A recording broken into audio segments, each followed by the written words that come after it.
Turismo sociale e inclusivo nel Veneto, siamo con l'assessore da Manuela Lanzarin. Poco fa il direttore generale Contatto le ha fatto un grande complimento, ha detto vicino alle persone quando serve, vicina a lei naturalmente come la Regione lo è tutti i giorni.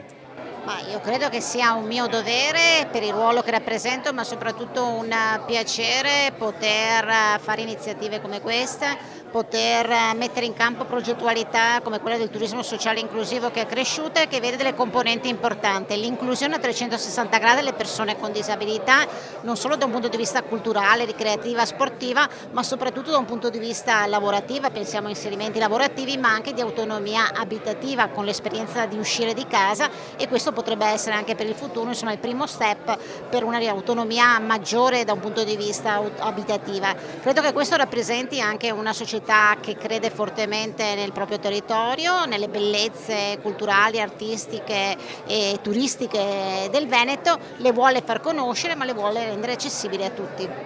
I genitori si raccomandavano proprio la continuità, 2023 li abbiamo rassicurati.